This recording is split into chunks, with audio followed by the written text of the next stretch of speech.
اور اب ایک سلسلہ چلا جہیز فنڈ کا اور اجتماعی شادیوں کا. تو شاید کسی کے لیے اس میں تسکین ہو، لیکن میں تو ایک مرتبہ ایسی تقریب میں گیا ہوں تو دکھی ہو کے آیا ہوں. ہر شخص کا اپنا مزاج ہوتا ہے، مختلف تنظیمات، مختلف لوگ غریب بچیوں کی اجتماعی شادیاں کر رہے ہیں.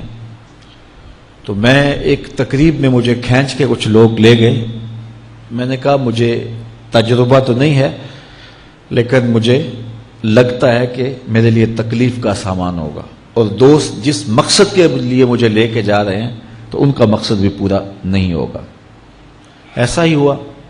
ایک ہال میں 15 سے 20 بچیاں تھیں اور دوسری جانب 15 سے 20 بچے تھے، اور ان کے مہمان، ان کا ہجوم تھا، اور اسٹیج کے اوپر جو کرسیاں لگی تھیں ان پر مخیر حضرات بیٹھے ہوئے تھے جنہوں نے سرمایہ لگایا اور جہیز فنڈ دیا، اور تنظیم کے لوگ آ کے اپنی کارکردگی بیان کر رہے تھے. تو آخر میں انہوں نے مجھے کہا کہ ہم آپ سے کچھ سننا چاہتے ہیں. تو میں نے بیٹھے بیٹھے کہا کہ میں دعا کر دیتا ہوں، لیکن ان کا اصرار بڑھا.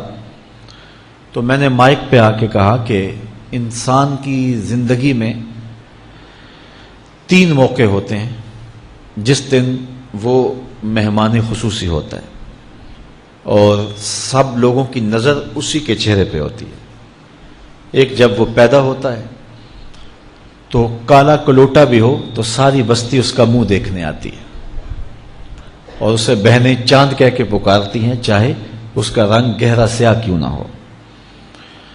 دوسرا موقع انسان پر اس وقت آتا ہے جب وہ دولہا بنتا ہے، تو سارے لوگ اسی کو دیکھتے ہیں اور وہ نگاہوں کا مرکز ہوتا ہے، اور چیف گیسٹ وہی ہوتا ہے.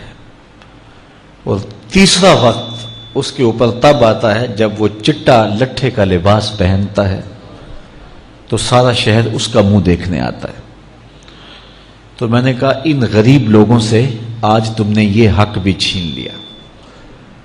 آج مخیر حضرات کو اوپر بٹھایا اور ان کو نیچے بٹھایا ہوا ہے، اس لیے کہ یہ غریب ہیں، اور کسی کے چہرے کے اوپر میں نے کہا خوشی کے آثار نہیں نظر آ رہے، اداسیاں ہیں، اور اتنے لوگوں کو ان کی غربت کا گواہ بنا رہے. ایک دم سکوت طاری ہو گیا حال پر، چونکہ مجھ سے وہ کچھ ایسی باتیں سننا چاہ رہے تھے جس سے ان کو داد ملتی. میں نے کہا تمہارے جذبے اپنی جگہ پہ، لیکن کاش کے رات کے اندھیرے میں ان بیٹیوں کے ماں باپ کو تم نے کچھ پیش کیا ہوتا اور یہ اپنے گھر سے رخصت ہوتی تو عرش والا رب بڑا راضی ہوتا.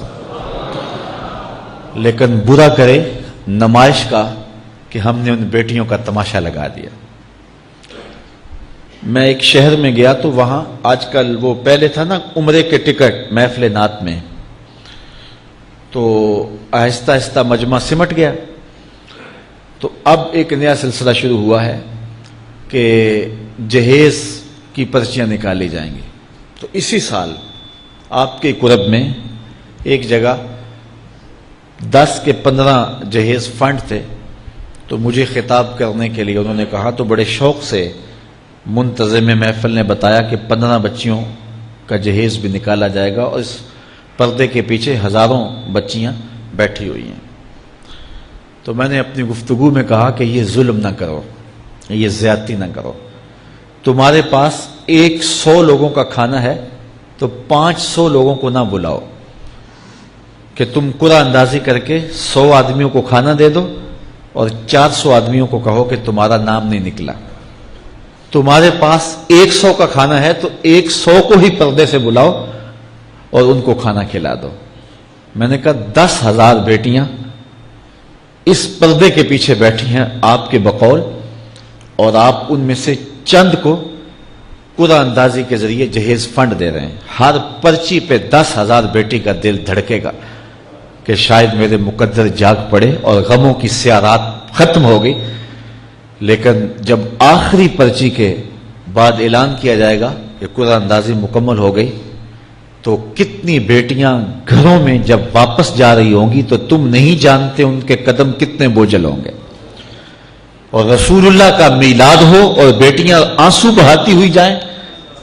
تو میں نے کہا تم خوشیاں خریدنے لگے تھے، غم خرید لیے تم نے. خوشیاں بانٹنے لگے تھے، غم بانٹ لیے تم نے. تو یہ زیادتی نہ کرو. یہ جو رواج پڑ رہا ہے یہ اپنی نمائش کے لیے. خدا را آگے تم نے عمرے کے ٹکٹ بانٹے، بہت کچھ کیا لوگوں کو اکٹھا کرنے کے لیے، اور کیا کیا رنگ اپنائے گئے. میں نے کہا وہ اچھا تھا، چلو مجھے اس پر بھی بات ہے، لیکن چلو میں نہیں کرتا. لیکن یہ ظلم نہ کیا جائے کہ محافلات میں مجمع اکٹھا کرنے کے لیے جو ہے وہ غریبوں کی بچیاں بلا کر کے تو 10 کو آپ دے کے باقیوں کو کہیں کہ معذرت ہمارے پاس اتنا ہی تھا. تو آپ کے پاس 100 کا کھانا ہے، 100 کا پانی ہے، تو 500 پیاسوں کو نہ بلائیں، 500 بھوکوں کو نہ بلائیں. 100 کو ہی بلا کر کے پردے سے جو ہے وہ ان کی مدد کریں. تو میں یہ کہتا ہوں کہ ہم جہیز فنڈ دینے کی بجائے یہ جب تک یہ حالات ختم نہیں ہوتے، ہمیں خفیہ طور پہ یہ بھی کرنا چاہیے. لیکن ساری قوم ادھر لگ گئی ہے، تو اس کی بجائے ہمارے علماء کو، ذمہ دار کو، یہ مختلف چینلز کے اوپر اس پہ گفتگو ہونی چاہیے کہ اس رسم کو ختم کیا جائے اور معاشرے کی تربیت کی جائے کہ بیٹیوں کا رشتہ اس لیے قبول کیا جائے کہ وہ دیندار ہیں، وہ پردے دار ہیں، وہ سگڑ ہیں، وہ پڑھی لکھی ہیں اور ان کے اخلاق اچھے ہیں. یہ معیار بنایا جائے، دولت کو معیار نہ بنایا جائے. اس طرح معاشرے پس جائیں گے اور معاشرے کے پلے کچھ بھی نہیں بچے گا.